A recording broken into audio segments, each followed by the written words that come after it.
Hola. Antes de comenzar con esta historia, me gustaría que le hicieras like a este vídeo y te suscribas para poder subir más contenido como este. Novela. Hermana, en esta vida yo soy la reina. Episodio 116. El regreso de la corte de San Carlo. En el carruaje que se balanceaba mientras conducía a San Carlo, la gran duquesa Lariesa observaba la procesión del carruaje del príncipe Alfonso con una mirada tan inquieta como el balanceo del carruaje. No cambiaría nada con solo mirar, pero sentía que se volvería loca si no hacía ni siquiera eso. No actúes como si fueras alguien importante. No eres la hija de un monarca, solo eres una carta en la mesa de negociaciones. Gran duquesa Lariesa de Valois, aún no eres mi prometida. Lariesa regresó a su alojamiento ese día y lloró amargamente. ¿Cómo pude yo ofender al príncipe Alfonso? ¿Podrá este matrimonio llevarse a cabo? La forma de pensar común de una persona en un matrimonio arreglado sería considerar primero si es posible o no. Después de todo, la relación entre ellos se parecía más a un trato. Pero Lariesa sentía un dolor aún mayor por el hecho de que Alfonso la odiaría. ¿Qué pensará el príncipe Alfonso de mí? No me mirará con asco. No pensará que soy mala, fea, inferior a mi hermana. ¿Él también se arrepentirá? Ah, si la gran duquesa Susana hubiera venido, habría sido mejor. Después de que sus pensamientos llegaron a ese punto, no pudo soportarlo más. La gran duquesa Lariesa llamó al conde del Bien y lo atormentó hasta casi la muerte. Conde del Bien, ahora, ¿qué pasará con este matrimonio? Gran duquesa, esto no es algo para pensar así. ¿Qué pasa si el príncipe se ha cansado de mí? Al ver a Lariesa sollozar como un caballo sufriendo, el conde del Bien suspiró profundamente desde el fondo de su estómago y comenzó a consolar a la hija de su señor. Gran duquesa, este matrimonio es un matrimonio arreglado de todos modos. La voluntad de las partes no importa. La persona a la que debe complacer es su majestad León III, no el príncipe Alfonso. Pero si nos casamos, la persona con la que viviré es el príncipe Alfonso. ¿Qué pasa si me trata mal? ¿Qué pasa si trae una concubina tan pronto como nos casemos y no viene a verme? Considerando las acciones de León III, el padre del príncipe Alfonso era un escenario completamente posible. Pero el conde del Bien no era un aficionado. Ya de por sí elocuente, estaba perfeccionando el arte de consolar a la gente bajo el duro entrenamiento de la gran duquesa Lariesa. No hay que alimentar la ansiedad. El reino de Gallico no se quedará de brazos cruzados. Ah, sé lo que va a decir. Pero el reino de Gallico de hace 20 años y el de ahora son diferentes. El gran duque Odón, que era terrible con sus hijos, tampoco permitiría que su hija se quedara sola. ¿No será que el príncipe tiene a otra mujer en mente y por eso me trata así? Lariesa había apartado deliberadamente de su mente a la mujer de cabello negro que había visto en el baile de máscaras. Por supuesto, Lariesa no era una tonta. E incluso si fuera la mujer más tonta, la intuición de una mujer es aguda. Había una clara sensación de mal presagio en lo más profundo de su corazón. Sin embargo, para calmar ese sentimiento, ella le decía a cada persona que conocía: la pareja del conde César es realmente afortunada, ¿no hacen una buena pareja? Incluso si su interlocutor fuera León III, ella estaba tan inestable que no podía evitar la compulsión de hablar sin parar sobre la segunda hija del cardenal de Mare y César, queriendo creerlo como un hecho consumado. Gran duquesa Lariesa, no piense así. El conde del Bien lo negó enérgicamente. Tenía que romper el ciclo de Lariesa de repetir pensamientos negativos y hundirse en la tristeza. Además, era una persona razonable. El príncipe Alfonso tenía una gran reputación en los círculos diplomáticos por ser prudente y considerado. No creía que una persona así, y menos un heredero al trono a punto de contraer un matrimonio arreglado, fuera tan imprudente. Si tuviera una mujer que le gustara, ¿no la tomaría como concubina? El príncipe Alfonso no es tan desconsiderado. Y esta vez, gran duquesa, usted se pasó de la raya. Cualquier hombre se habría enojado. Es lo peor que una esposa regañe a un hombre por su capacidad o situación. Más aún si la esposa es más rica o poderosa. Lariesa se encogió aún más ante las palabras que la culpaban. Cuando la gran duquesa Lariesa, en lugar de enojarse, se hundió más profundamente en sí misma, el conde del Bien se dio cuenta de su error y se apresuró a consolarla. Pobre gran duquesa, no esté tan triste, donde hay algo en el mundo que no se pueda remediar. El conde del Bien recordó desesperadamente las virtudes de la gran duquesa Lariesa. No es usted una persona amable, gran duquesa. Era una realidad algo deprimente que lo único que se podía decir para alabar la virtud de una doncella en edad de casarse fuera amable, pero en realidad, para decirlo bien, era muy afectuosa y al menos con las personas que le gustaban, era generosa. ¿Qué tal si elogia mucho al príncipe Alfonso y lo cuida con esmero? La mejor estrategia que una mujer que no puede ganarse el afecto de un hombre racionalmente puede adoptar es la devoción. Cuanto mejor era el carácter del hombre, mejor funcionaba esa estrategia. En el momento en que la lástima se convierte en compasión, incluso una mujer sin atractivo racional puede encontrar un lugar en el corazón de un hombre. De todos modos, el matrimonio es un hecho consumado. Ocupe su lugar a su lado y trátelo bien durante mucho tiempo. Entonces el marido suele abrir su corazón a su esposa fiel. El príncipe Alfonso es una buena persona. Seguramente podrán ser una pareja feliz. Después de predicar hasta este punto, el conde del Bien, que se sentía extrañamente inquieto, añadió una palabra para el bienestar de todos. Y de ahora en adelante no debe haber sospechas infundadas ni celos sin fin. Eso es veneno para la relación. Así, la gran duquesa Lariesa, que había exprimido al conde del Bien para obtener un consuelo predeterminado como una máquina, siguió fielmente el consejo del conde del Bien. Ella no era el tipo de persona que solía escuchar a los demás, pero el choque con el príncipe Alfonso ese día fue demasiado impactante para Lariesa. No ser amada por la persona que amaba, eso era como el fin de su mundo. Lariesa, que vivía en un mundo en blanco y negro, trató al príncipe Alfonso con todo su corazón y con todas sus fuerzas. Pero desde ese día, el príncipe Alfonso nunca mostró una actitud más allá de la cortesía mínima requerida por las normas sociales. Al ver a la gran duquesa Lariesa sentada en el carruaje, yendo del cielo al infierno, o para ser exactos, sentada en el infierno que ella misma había creado, el conde del Bien comenzó a contarle una historia para animarla con cautela. Gran duquesa, ¿ha oído hablar de que habrá un festival de primavera cuando suba a San Carlo? ¿Festival de primavera? Sí, también habrá bailes y festivales callejeros. Jóvenes hombres y mujeres se convertirán en el espíritu del Narciso y la ninfa de la fuente, siendo las mascotas del festival. Le susurró a la gran duquesa Lariesa, que tenía una expresión de interés. Recibí un mensaje del personal de Etrusco.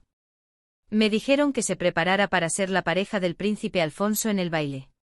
El 25 de marzo era la fiesta de la Anunciación, que conmemoraba la concepción de Jesucristo. San Carlo, además de la fiesta religiosa de la Anunciación el 25 de marzo, celebraba grandiosamente el festival de primavera que tradicionalmente se llevaba a cabo durante una semana, a partir de 7 días antes de la Anunciación. San Carlo preparó el Festival de las Flores de Primavera plantando tulipanes y narcisos en cada plaza a nivel local. San Carlo tenía innumerables plazas y cada plaza, con un pozo en el centro, servía como punto focal de la comunidad. Los residentes locales elegían un joven, el espíritu del Narciso, y una hermosa doncella, la ninfa de la fuente en cada plaza, y les entregaban una corona de laurel y un ramo de tulipanes.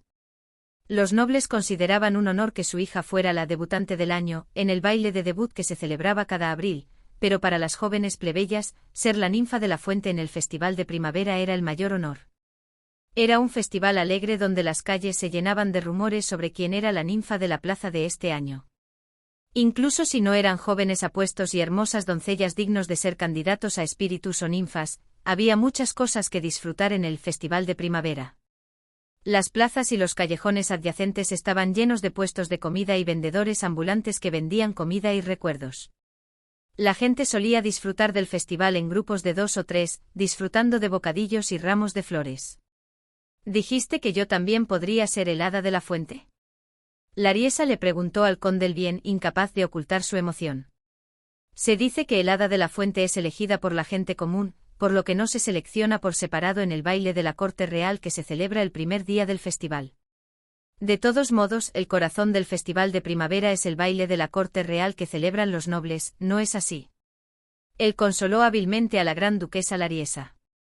Está confirmado que la gran duquesa bailará el primer vals del baile con el príncipe Alfonso como pareja, así que, en la práctica, la gran duquesa es la protagonista del festival de primavera.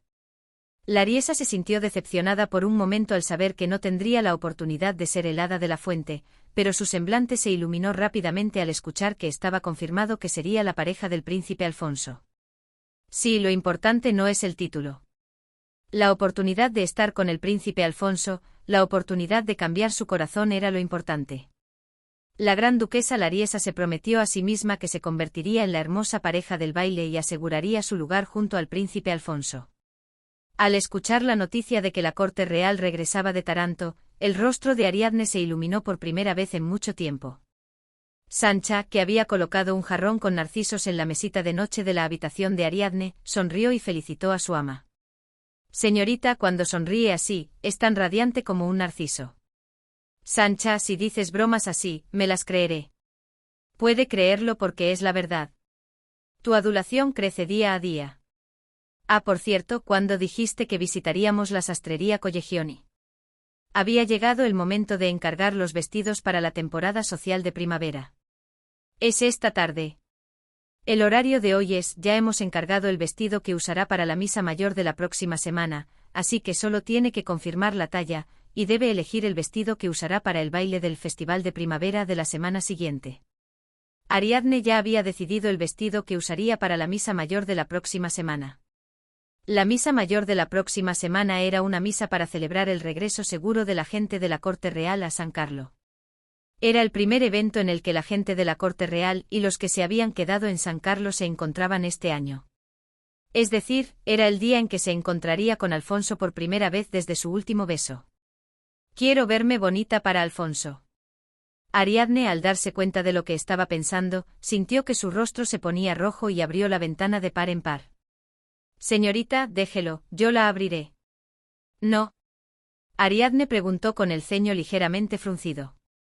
¿Yo tendré que subir una talla? Últimamente estaba tratando de comer mejor que antes. Pero Sancha miró a Ariadne con una expresión de incredulidad. Come como un pajarito y quiere subir de talla. Como más que antes. Es lo mismo. Ariadne hizo un puchero ante la afirmación de Sancha. Lo había intentado. Alfonso reconocerá mi esfuerzo. Como es amable si escuchara las diversas ideas que Ariadne había tenido para aumentar su ingesta de alimentos, seguramente le diría que se había esforzado, que había trabajado duro y que lo había hecho bien. Pero, ¿y si Alfonso dijera que aún no era suficiente? Entonces él la alimentaría directamente labio con labio como antes. Al pensar hasta aquí, el rostro de Ariadne se puso rojo brillante y se abanicó con un abanico de mano. Últimamente, hiciera lo que hiciera o pensara lo que pensara, el hilo de sus pensamientos siempre terminaba en Alfonso. Ahora no podía negarlo. Se había enamorado. Con la guía de San Erasmo, Su Majestad el Rey León III, nuestro rey terrenal, y la casa de Carlo han regresado a salvo a casa. Esto es porque nuestras oraciones constantes. Se celebró una solemne misa de regreso oficiada por el cardenal de Mare. La casa real de Carlo y los nobles de la corte, que habían estado en Taranto durante el invierno, disfrutaron del hermoso clima primaveral de San Carlo y llenaron el gran sagrado salón de Ercole, vestidos como flores de primavera. Hoy, aunque usaban máscaras en la misa, era principalmente un día para observar a los demás y mostrar la propia vitalidad. La persona que mejor aprovechó esa oportunidad no fue otra que Isabella de Mare. Las personas que vieron a Isabella en la misa mayor no pudieron evitar murmurar. Miren a Isabella de Mare. Su aura ha cambiado por completo. ¿Ha recuperado la cordura? Imposible, ¿a dónde iría su verdadera naturaleza? Aún así, dicen que recientemente perdió a su madre. Todavía es joven y si el impacto es grande puede cambiar mucho. Isabella solía preferir los vestidos de colores claros. Era la líder de la moda indiscutible de San Carlo, usando vestidos de colores pastel variados, hechos de telas finas y ligeras, cambiándolos todos los días. Pero hoy Isabella estaba envuelta de pies a cabeza en un fino satén negro. El ancho de la falda también había cambiado drásticamente de su estilo preferido, el ostentoso y ancho de aro, a un estilo modesto y sencillo, estrecho y solo ligeramente levantado cerca de la cintura. El escote, que solía ser tan profundo que casi resultaba embarazoso, estaba completamente cubierto por un velo blanco puro. Combinado con el velo de misa que cubría su cabeza, parecía más devota y seria que nunca. ¡Qué lástima! Pero su belleza natural no se va a ninguna parte, incluso vestida de luto y tan sencillamente destaca tanto. ¿No está incluso más bonita ahora? Antes definitivamente era un poco excesiva.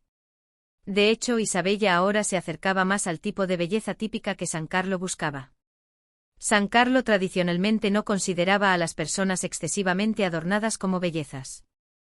Cuando ella irradió una expresión tranquila y lamentable, incluso aquellos que la habían visto con malos ojos sintieron que su odio se suavizaba por compasión, y aquellos a quienes no les gustaba la Isabella anterior le echaron una nueva mirada. Bajo la mirada compasiva, Isabella se mordió los labios en silencio bajo el velo.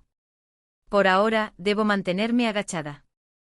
Isabella, que había planeado difundir el rumor de que la amante del marqués de Campa es en realidad la condesa Bartolini, tan pronto como se levantara su confinamiento, cambió de rumbo tras la muerte de su madre. Por una vez, había una opinión pública compasiva. No había necesidad de revivir un escándalo pasado en este momento. En cualquier momento volveré a la normalidad. La verdadera amante debe ser llamada amante. Fingió no prestar atención a su entorno y bajó aún más la cabeza. La víctima del cambio de rumbo de Isabella fue la inocente Ariadne. Ariadne no tenía la menor intención de usar ropa de luto por su madre, después del funeral, a menos que fuera para conmemorar a Arabella.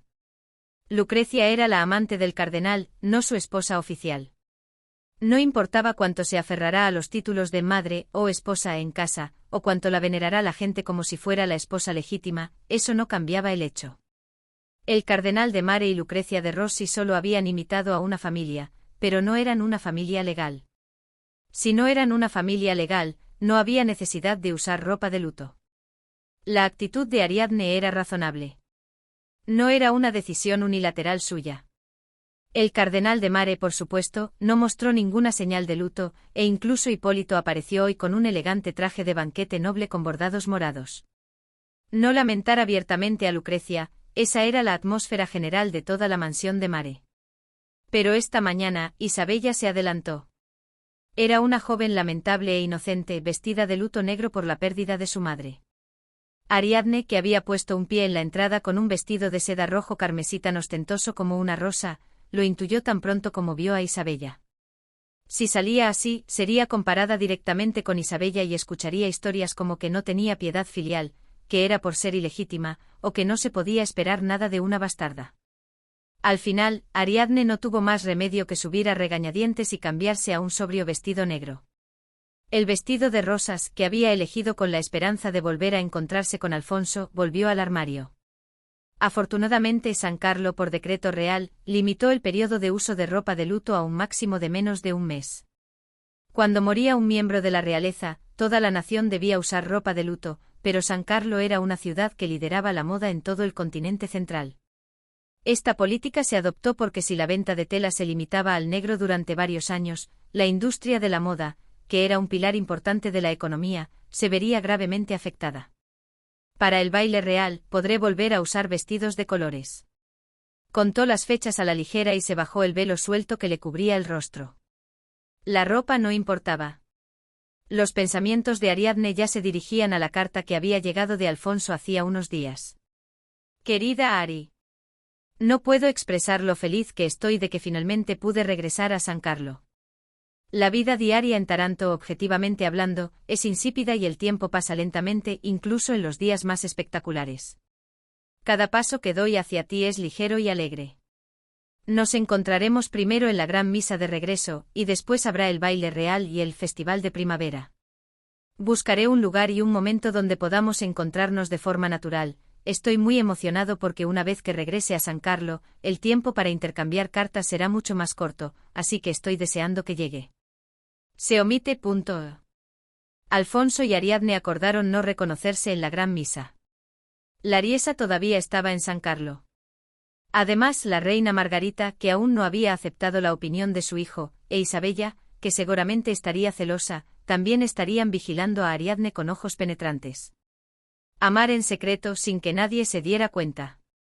Esa era su promesa. Ariadne, con pasos lentos, pasó por la puerta principal del gran sagrado salón de Ercole y entró elegantemente.